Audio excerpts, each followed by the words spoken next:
Assalamualaikum warahmatullahi wabarakatuh.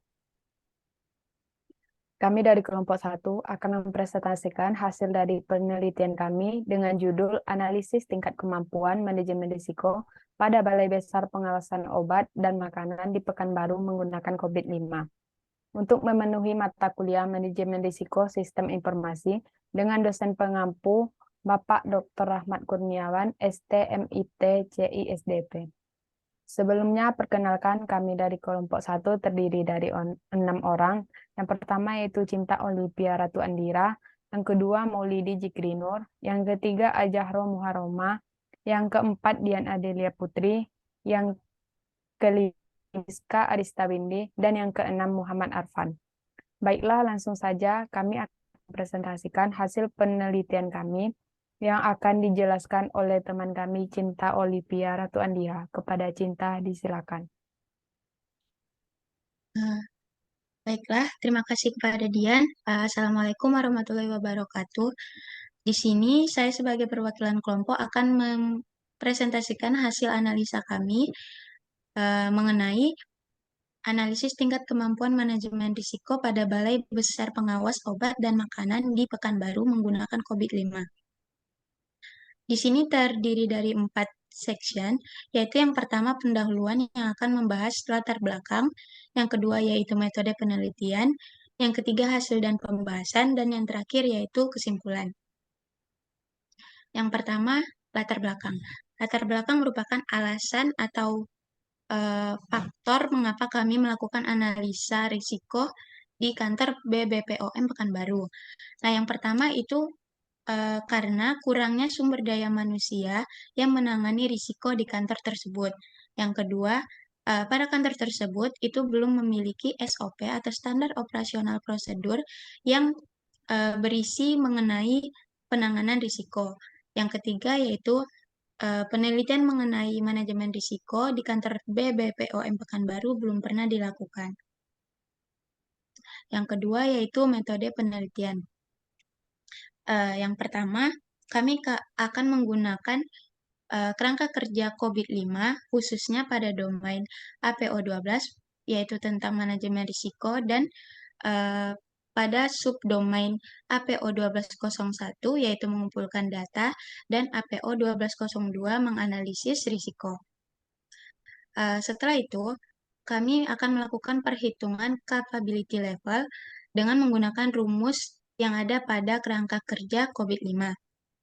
Setelah itu, dalam pengumpulan data, kami akan menggunakan metode wawancara dan juga penyebaran kuesioner, di mana responden yang akan melakukan wawancara dan penyebaran kuesioner tersebut itu ditentukan menggunakan Raci-Chart.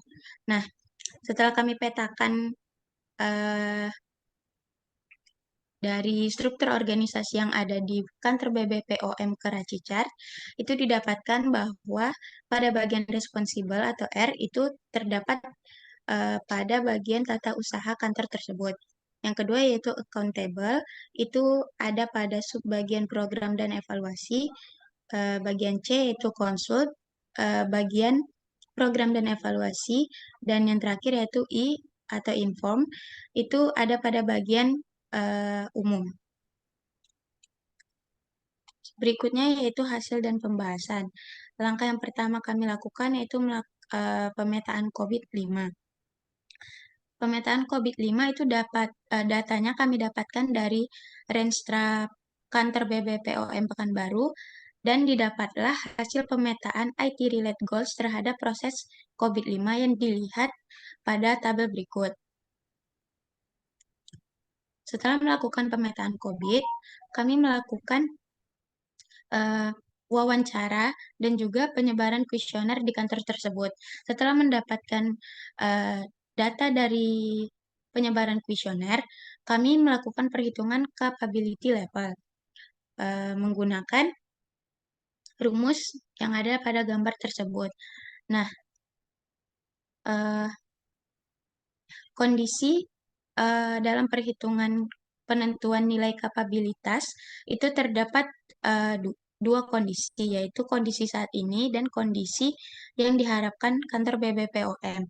Nah, level kapabilitas saat ini itu berada pada tingkat kapabilitas 2, yaitu manage proses. Sedangkan level kapabilitas yang diharapkan berada pada tingkat kapabilitas 3, yaitu establish proses.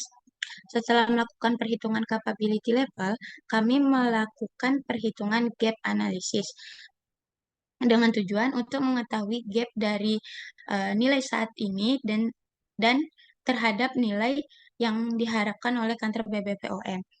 Itu menggunakan rumus seperti gambar di atas. Itu didapatkan hasil gap sebesar 0,87 agar BBPOM Pekanbaru dapat mencapai tingkat kapabilitas yang diinginkan, yaitu pada tingkat 3. Nah,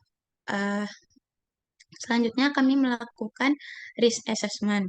Berdasarkan pengumpulan data yang dilakukan melalui wawancara, kami mendapatkan list kemungkinan risiko yang terjadi dan mengukur frekuensi serta dampak terjadinya risiko tersebut yang dapat dilihat pada tabel berikut.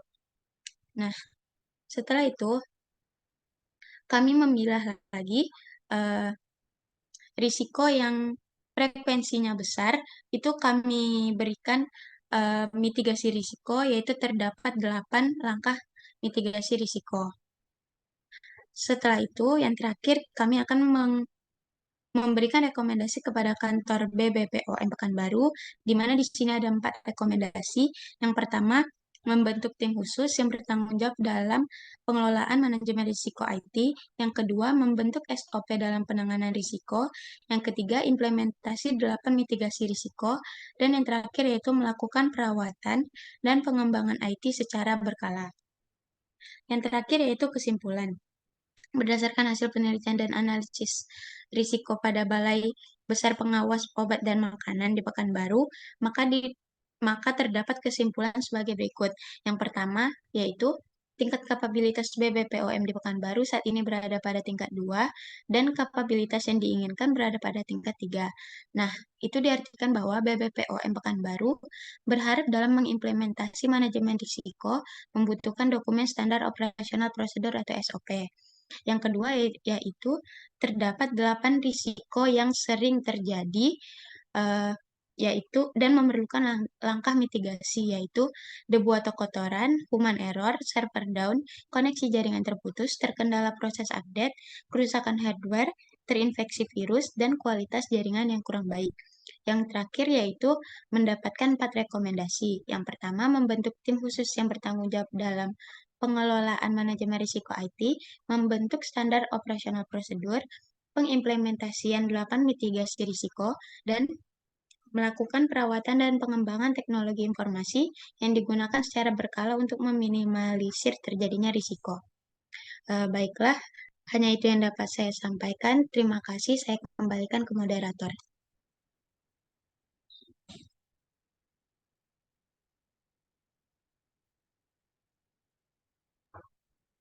Baiklah, terima kasih kepada Cinta Olivia Ratu Andira. Baik, cukup sekian presentasi dari kami kelompok 1.